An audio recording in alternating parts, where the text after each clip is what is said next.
بسم اللہ الرحمن الرحیم. مجھے لگ رہا ہے جتنے سامعین ہیں اتنے ہی مقرر ہوں گے, تو ایک اور مقرر کا کیا کرنا آپ کے بہاف میں ان سب کو. اچھا ماشاء اللہ ڈاکٹر صاحب بیٹھے گا, کہیں آپ بچ نہ جائیں مقررین سے.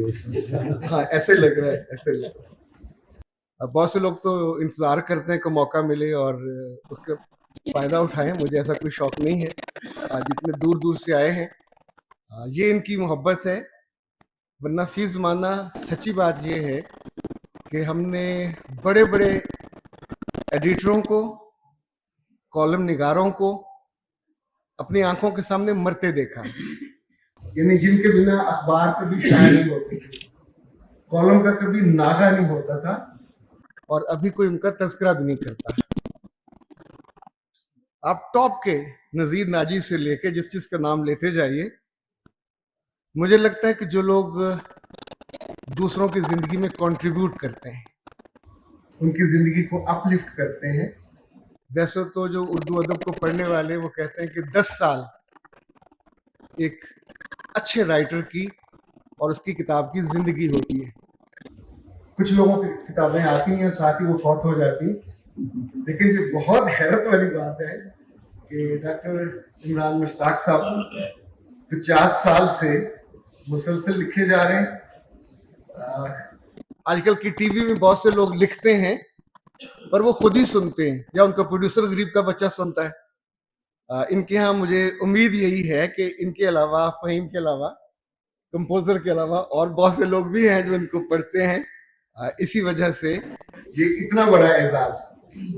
پہلے یہ کام انوکھی کہانیاں نے کیا, دیٹ از ریئر. عام طور پہ جو موجودہ ایڈیٹر ہوتے ہیں یہ پرانے ایڈیٹروں کو بالکل گھاس نہیں ڈالتے اور انہیں لگتا ہے کہ بس انہی کا عہد ہے, وہ لمبا ہوگا اور لمبا ہوتا جائے گا. لیکن مخبور نے بہت بڑا کام کیا, حنیف سحر پہ نمبر چھاپا, دیٹ از ریئر. یہ بہت اچھا بڑا دل ہے, بڑے دل کی علامت ہے. اور وہی حالانکہ فہیم پہ اپنا نمبر بنتا ہے, جتنے فہیم نے قلعے فتح کیے ہیں اور سنگ میل طے کیے ہیں, تو ان کا اپنا بھی ایک وقت آئے گا انشاءاللہ. ان کی داڑھی سفید ہونے سے پہلے پہلے وقت آئے گا. مجھے لگتا ہے کبھی وقت آنا چاہیے کہ ایک آدھ نمبر ڈاکٹر افتخار کھوکھر صاحب پر بھی آئے, کیونکہ وہ بھی بہت ضروری ہے. ڈاکٹر صاحب بچپن سے جوانی اور جوانی سے بڑھاپے اور شدید بڑھاپے کے باوجود ان کو پی آر نہیں آتی, جس وجہ سے یہ گیپ رہتا ہے. مجھے لگتا ہے فہیم کو تھوڑا سا پی آر سنبھالنا چاہیے اور یہ کام کر لینا چاہیے. اور آخری بات یہ ہے کہ ہارون رشید مجھے پسند ہے, یعنی کالم نگار کی میں بات نہیں کر رہا, میں اس کی بات کر رہا ہوں جو کئی صدیوں سے زندہ ہے.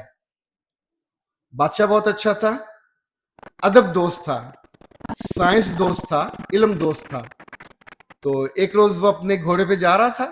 ظاہر بادشاہوں کے مزے ہوتے ہیں, گھوڑوں پہ جائیں یا پروٹوکول کی گاڑیوں پہ جائیں. تو اس نے ایک صاحب علم کو دیکھا.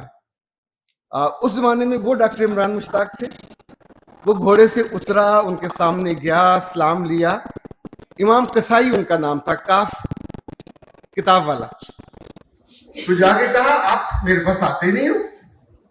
تو امام قصائی نے کہا مجھے لکھے لفظوں سے فرصت ہی نہیں ملتی. تو اس نے کہا ایسے لفظوں کا کیا فائدہ کہ آپ کو بادشاہ کے پاس آنے کی فرصت نہیں ہے, تو کیا پایا آپ نے اتنے لفظوں سے. تو امام قصائی زندگی میں بہت کم مسکرائے. خان صاحب وہ مسکرائے اور کہنے لگا باقی چیزوں کا تو مجھے فائدے کا نہیں اندازہ, لیکن یہ فائدہ ضرور ہوتا ہے کہ بادشاہ وقت گھوڑے سے اترتا ہے, سامنے آتا ہے, ہاتھ ملاتا ہے اور دعوت دیتا ہے کہ میرے پاس کیوں نہیں آتے.